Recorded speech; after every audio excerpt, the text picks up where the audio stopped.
All right. Good enough. I'm glad you don't require lipstick. Oh.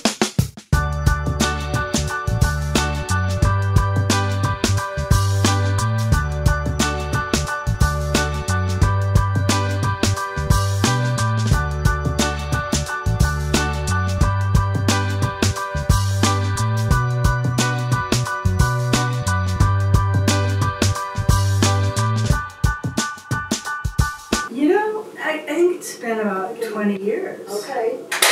So early 2000s? Uh-huh. Okay. Yeah, it was. Well, early in life, I exhibited a proclivity for drawing, color book, and I was comforted in elementary school with paper and crayons early on, and kindergarten really, I realized that, you know, as long as they had paper and crayons and we could draw, that I'd keep coming back. That's the way I saw it. Otherwise, it really wasn't a fit.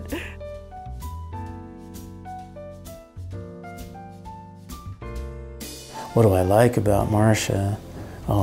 Everything, pretty much. Yeah, all of it, yeah. I met Marcia in the early 90s at a party. And she was pretty wild. She still is kind of wild. But I always found her so interesting and always so open to meeting new friends, making new friends, and is also a very affectionate person. When I spent a summer in Maine after my first freshman year at college, I realized that people made a life around creating art, and I mean, I realized that it was something that was a natural fit, and that I could do that. I felt I could succeed. Visiting Marcia is like being inside an artist's head. Marcia is surrounded by her work at her home. She has a kind of a bed propped up in the side of the house where she can just lay down and just look at her work and think about it and figure out how to develop it more.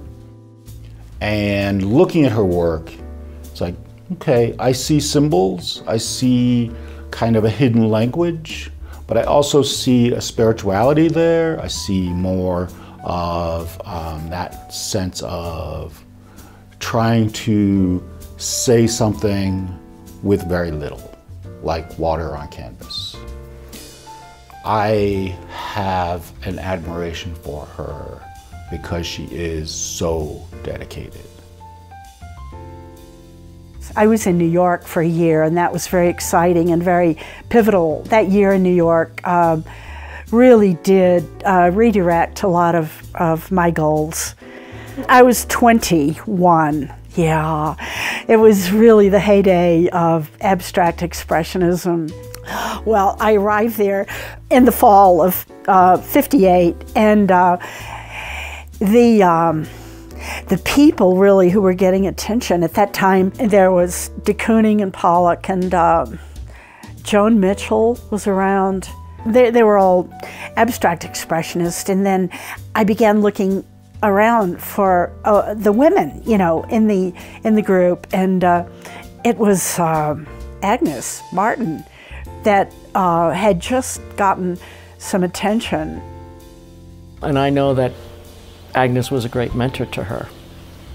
In 2014, I began a movie about Agnes Martin with my colleague and dear friend Gina Brenneman, and it was called Agnes Martin Before the Grid.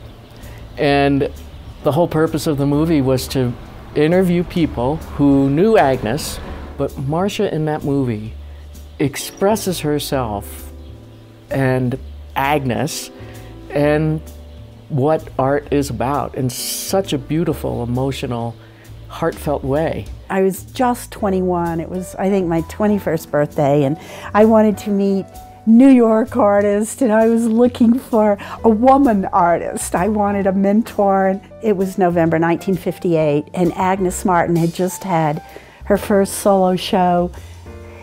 The process of creativity and entering into the visual process, it has a way of transporting you to another place, to a better place, or to an alternate reality, which is very, I think, very therapeutic.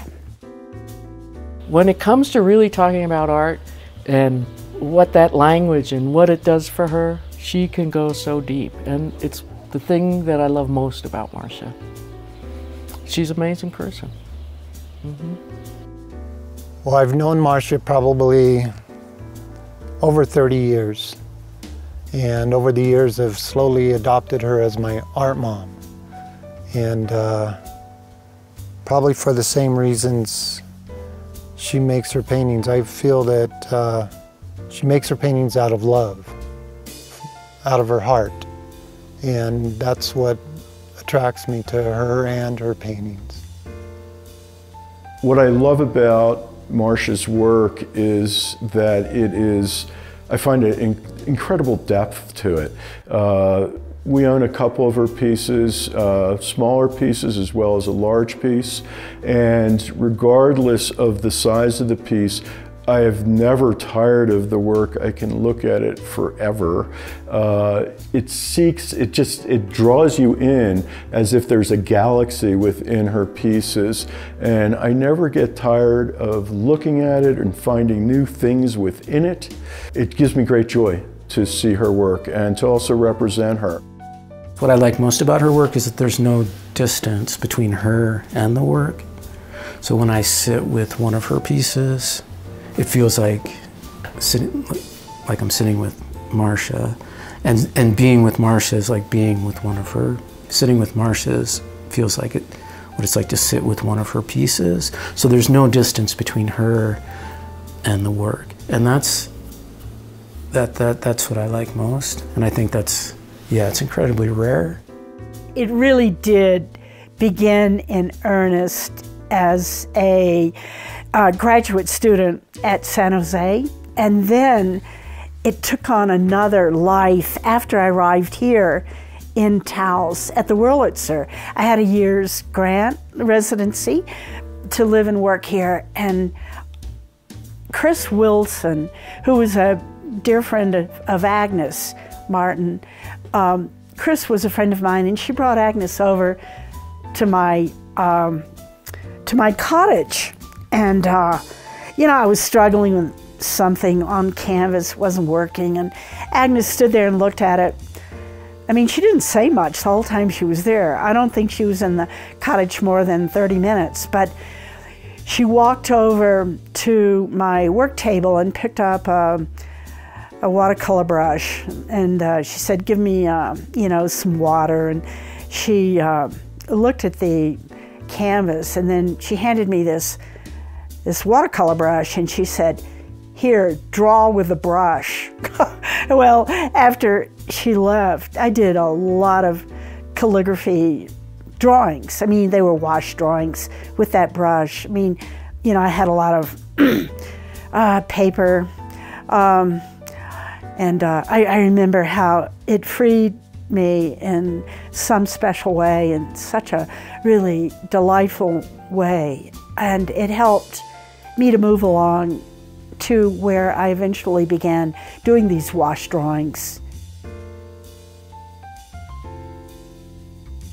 So I met Marcia in 2015. We had her as part of a group show that we do biannually.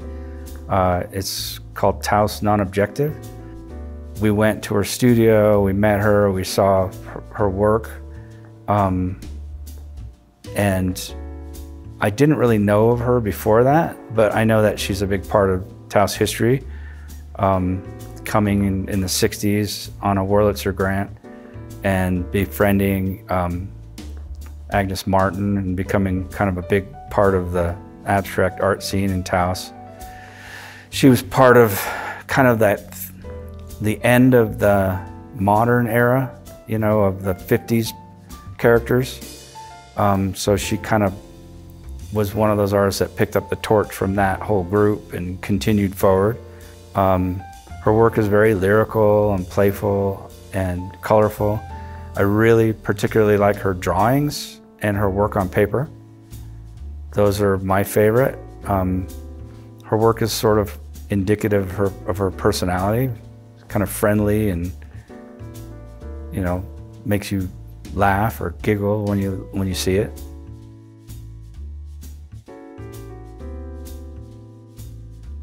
It's just that they were very well done compositions of shapes and images and textures and light variations and so on, with a very spontaneous structure to them that worked. And I really feel the spontaneity when I look at something, and it exists in her work, and it's rare. I like it that she ties her big paintings to the outside of her car. I don't think there's anybody else that I know of that does that. And, you know, and if something happens, she'll fix it, you know. It's sort of, that was kind of her way. And kind of a Taos institution. Feisty, strong, female, works all the time, is fast, is reliable, pleasant with people. Like her, she's an institution, I'd say nowadays. Yeah, I would say that about her.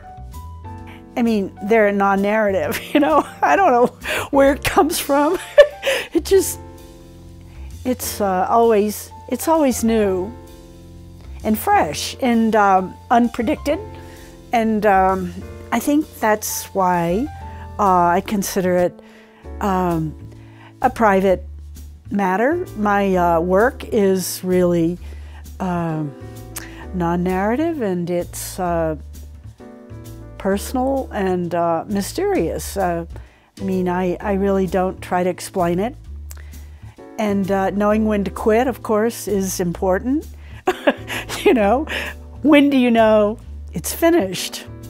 And that is kind of the mystery of it all. It either feels right or it isn't quite right. I mean, that's what makes it fun, you know? Surprises and exploration and, you know, the interior life of imagery, and that's essentially the content.